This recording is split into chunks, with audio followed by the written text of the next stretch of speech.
Hi everyone, welcome to my channel. అదిరిపోయే టేస్ట్తో ఎన్నిసార్లు తిన్నా కూడా మళ్ళీ మళ్ళీ తినాలి అనిపించే ఈరోజు మన ఛానల్లో రెసిపీ వచ్చేసి గోధుమలతో పాయసం అండి. మరి ఈ పాయసం చాలా అంటే చాలా బాగుంటుందండి. సింపుల్ ప్రాసెస్తో చాలా టేస్టీగా అయితే మనం ఈ పాయసం అయితే ప్రిపేర్ చేసుకోవచ్చండి. ముందుగా మనం వైట్ గోధుమలు ఒక 1/2 కిలో తీసుకోవాలండి. మనకి ఎంత క్వాంటిటీలో కావాలనుకుంటే అంత క్వాంటిటీలో తీసుకోవచ్చండి. నేనైతే 1/2 కిలో తీసుకున్నానండి.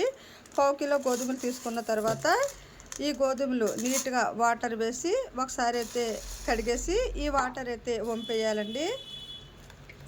వాటర్ వంపేసిన తర్వాత ఇప్పుడు హాట్ వాటర్ వేసుకొని నానబెట్టుకోవాలండి. త్వరగా నానతాయండి ఈ గోధుమలు.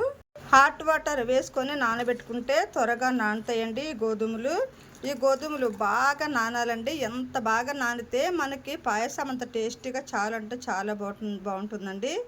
హాట్ వాటర్ వేసుకొని నానబెట్టుకుంటే మనకి తొందరగా నానతాయండి గోధుమలు. మరి ఎంత బాగా నానితే పాయసం అంత టేస్టీగా చాలా అంటే చాలా బాగుంటుందండి. మరి ట్రై చేద్దాం రండి. ప్రాసెస్లోకి అయితే వెళ్ళిపోదామండి. మరి పాయసం ప్రిపేర్ చేసే ముందైతే ఈ గోధుమలు మనము ఒక 8 to 10 అవర్స్ అయితే నానబెట్టుకోవాలండి. అప్పుడే పాయసం మనకు పర్ఫెక్ట్గా చాలా అంటే చాలా బాగా కుదురుతుందండి. మరి టేస్ట్ అయితే చాలా అంటే చాలా బాగుంటుందండి. ట్రై చేసేద్దాం రండి. మనకి గోధుమలు అయితే చాలా పర్ఫెక్ట్గా నానిపోయాయండి. మనం ఉదయాన్నే నానబెట్టుకున్నాం కదండి. ఇప్పుడైతే బాగా నానేయండి. నేనైతే 10 అవర్స్ అయితే నానబెట్టానండి. మరి ఈ గోధుమలు ముందే నేనైతే పొట్టంతా తీసేసి ఎండలోనైతే బాగా ఎండబెట్టానండి, కడిగేసి. ఈరోజు పాయసం ప్రిపేర్ చేయడం కోసం అయితే ఉదయాన్నే అయితే నానబెట్టానండి. ఇప్పుడు ఈ గోధుమలు ఒక 10 అవర్స్ అయితే బాగా నానే కదండి. ఇప్పుడు ఒక కుక్కర్లో వేసుకోవాలండి. ఇప్పుడు ఈ గోధుమలన్నీ కుక్కర్లో వేసేసుకోవాలండి. కుక్కర్లో వేసేసుకొని ఒక 10 విజిల్స్ అయితే రప్పించాలండి. వాటర్ అయితే కొంచెం ఎక్కువగానే వేసుకోవాలండి. 10 విజిల్స్ రావాలి కదండి. 10 విజిల్స్ వచ్చిన తర్వాత అయితే స్టవ్ ఆఫ్ చేసుకోవాలండి. మెత్తగా బాయిల్ అయిపోతాయండి అప్పుడు ఈ గోధుమలు. ఇప్పుడు స్టవ్ పైన పెట్టుకుని ఒక 10 విజిల్స్ అయితే రానివ్వాలండి. కుక్కర్లో ఒక 10 విజిల్స్ అయితే పెట్టుకున్నాము కదండి. చూసారా ఎంత పర్ఫెక్ట్గా బాగా బాయిల్ అయితే అయ్యిందండి.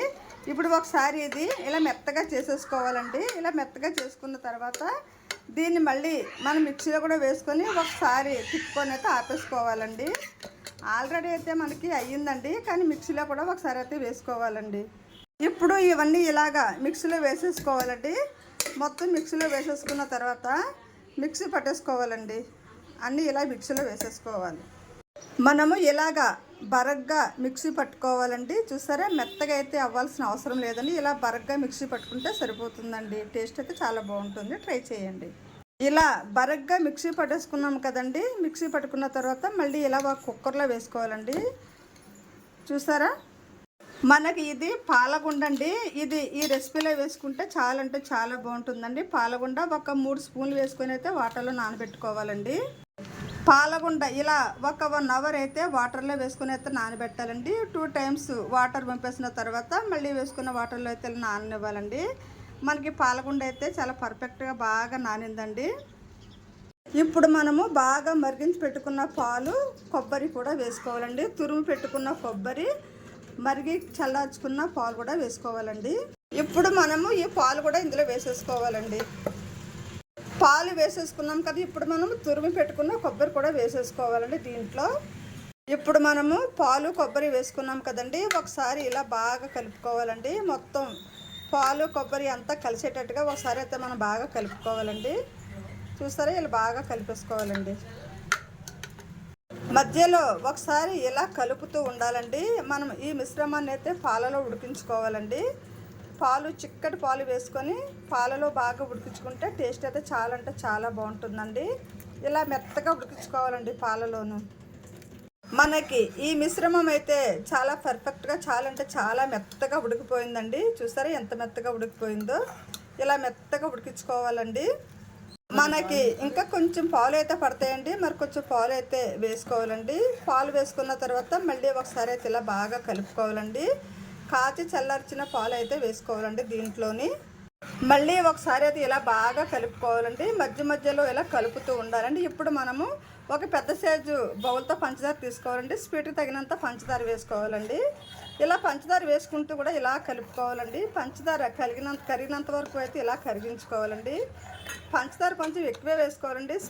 స్వీట్ ఎక్కువగా ఉంటేనే చాలా టేస్టీగా బాగుంటుందండి. పంచదార అంతా కరిగినంత వరకు అయితే ఇలా కరిగించుకోవాలండి.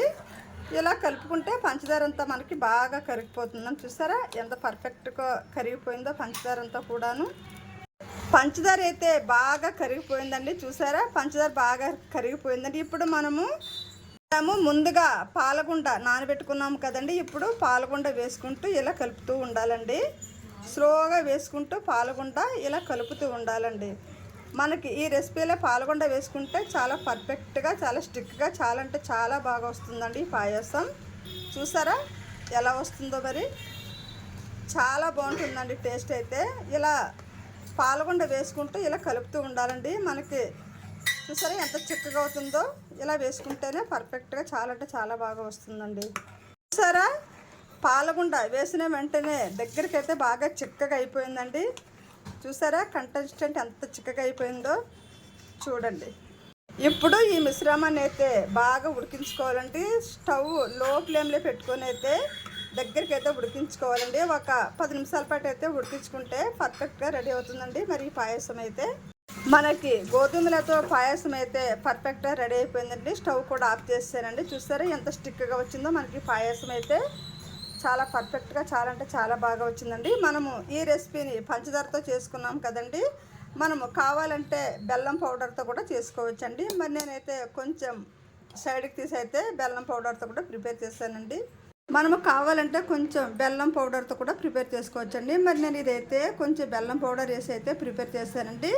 మనము పంచదారతో చేసుకున్నా సరే, బెల్లంతో చేసుకున్నా సరే టేస్ట్ అయితే చాలా అంటే చాలా బాగుంటుందండి. చూడండి చూసారా బెల్లంతో చేసుకున్న పాయసం కూడా చాలా పర్ఫెక్ట్గా బాగా అంటే బాగా వచ్చిందండి. చాలా బాగా వచ్చిందండి.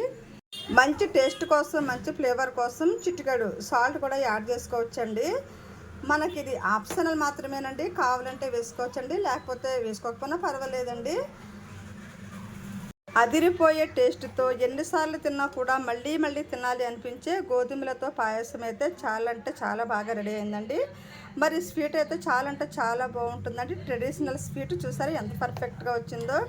మరి స్వీట్ చిన్నవాళ్ళకి కానివ్వండి, పెద్దవాళ్ళకి కానివ్వండి, ఎవరికైనా సరే తింటే మాత్రం హెల్త్కి అయితే చాలా మంచిదండి. ఫుల్ ప్రోటీన్ కూడా మనకి పాయసం అయితే. టేస్ట్ అయితే చాలా బాగుంటుందండి. ట్రై చేయండి. మరి ఈ రెసిపీ కనుక మీకు నచ్చితే లైక్ చేయండి, షేర్ చేయండి. మరి నా ఛానల్ అయితే సబ్స్క్రైబ్ చేయండి. థ్యాంక్ యూ వెరీ మచ్ అండి. మరి ఇలాంటి మంచి మంచి రెసిపీస్ వీడియోస్ చూడాలి అనుకుంటే మరి నా ఛానల్ అయితే సబ్స్క్రైబ్ చేయండి. థ్యాంక్ యూ వెరీ మచ్ అండి.